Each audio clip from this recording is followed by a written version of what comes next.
South African interest rates are at a 14-year high. This week, the Reserve Bank announced that the repo rate was at 8.25%, making prime 11.25% in South Africa. So that spells a lot of pain for many South Africans. And in this video, we're going to talk about how you can manage your debt during periods of high interest rates. So managing debt is an essential skill that everybody should have, all right? As long as you're earning money and you need money to survive and live comfortably, you got to know how to manage that money in order to build wealth. So if you're somebody who's sitting with a high amount of your income going towards debt payments, I'm going to give you a few ways on how you can get a grip of your credit spending. The first thing is you got to know how much it is that you owe, all right? So take out a piece of paper. Write down all of your credit, who you owe, which bank, which credit card, which overdraft, which clothing account. Write down everything. Then list down the total amount outstanding on each of those lines of credit. Then you got to understand the interest rate that you're paying on that. So you got to list down all your debt line by line, which bank, which store, which credit card, which overdraft, list it down.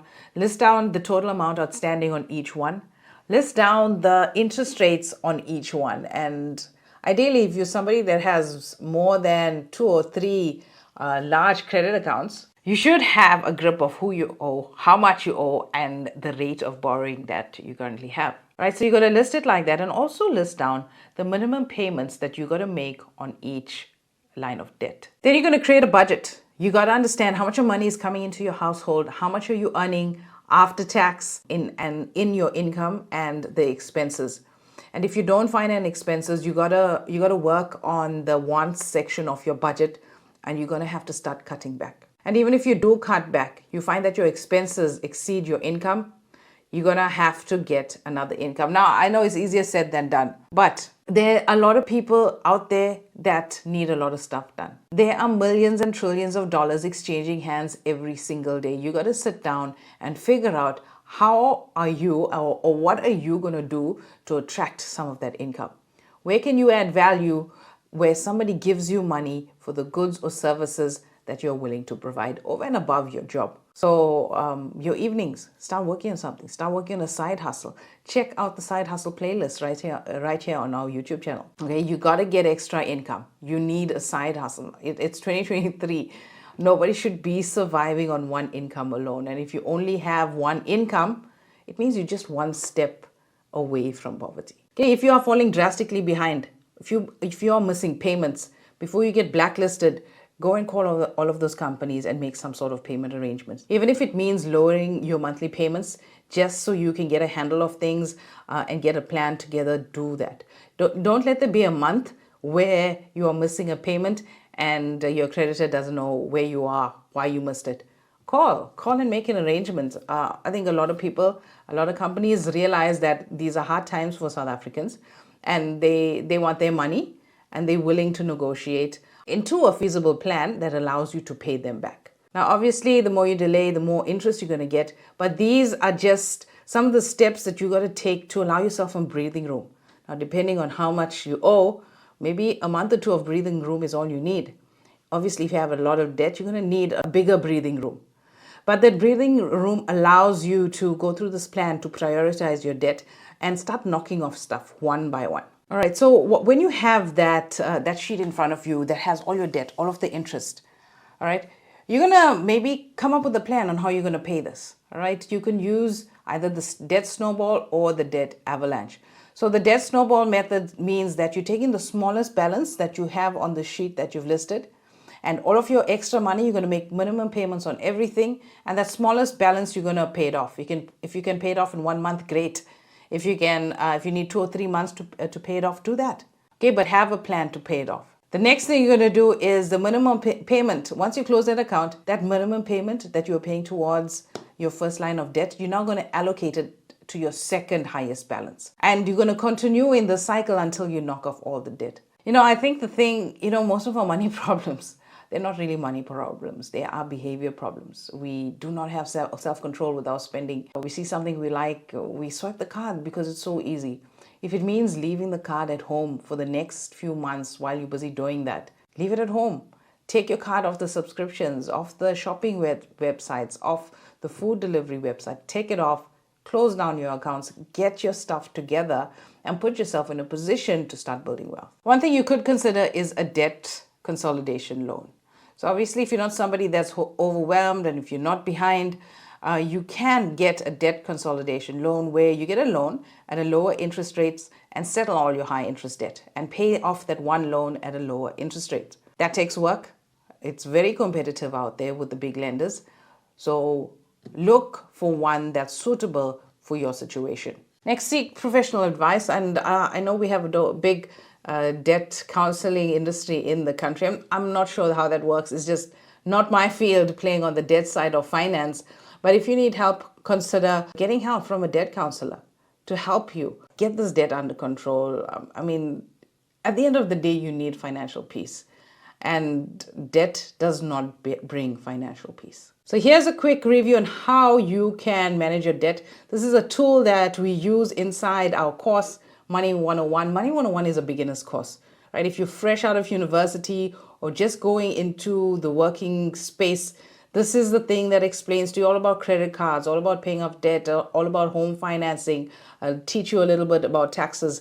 This is the crash course on money, on South African money, South African financial systems that you need. Check it out in the link below. Here's a little debt reduction calculator that we use inside Money 101. Money 101 is a crash course in South African finance. How to manage money, how to manage debt, how to get a personal loan, how credit cards work, how you can use it to your advantage, a little bit of retirement, taxes. It's a little bit of everything in there. So if you are new, just starting out in your career, or if you're somebody well advanced in your years and you still can't figure out this money thing, check out Money 101 at www.financiallyfabulousfemales.com.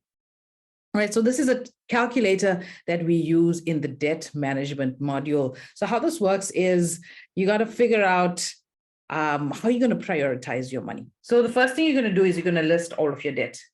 Hopefully it's not longer than 10 because our tool only accommodates 10. But ideally, you're going to list it out, bank, the loan, the car, and write down all of those balances as well. All right, this is something that this is your working document. You're going to work on it every day or every month, okay? List down the interest rate and what are the minimum payments on that. Then you're going to prioritize which one you're going to pay first. So obviously, if it's the one with the highest interest rate, we're going to put that as our first priority. The one with the second highest interest rate as our second priority. And we're going to leave the vehicle as our third priority because it has the lowest rate, although it's the highest amount. So ideally, if you want that quick win, you're going to work on the outstanding payment. If this one is the highest, the lowest payment, you're going to prioritize this. Some folks need that quick win, where you need that quick win and that encouragement to get you going. If that's you, focus on the balances first. Don't even think about interest rate. If you want to pay down your debt fast, save money, not bleed interest, then you're looking at the rate.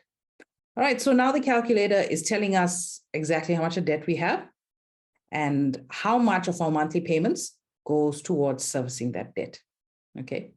Then part of our budgeting process, right? We're going through the budget, we're listing down everything. We're then segmenting the wants and our needs. So obviously the needs are going to be things like housing, food. If you got to break down that food budget even further to establish what is home cooked, what is spent outside, do that. All right. And in your wants section, you're going to cut down what you can cut down and allocate more towards the debt. So if you're only paying $14,550 as bare minimum, you're going to try to find some more money. Let's say you are really gung-ho at settling your debt. You really go through the budgeting process nice and thorough, and you find an extra $3,450 every month, okay?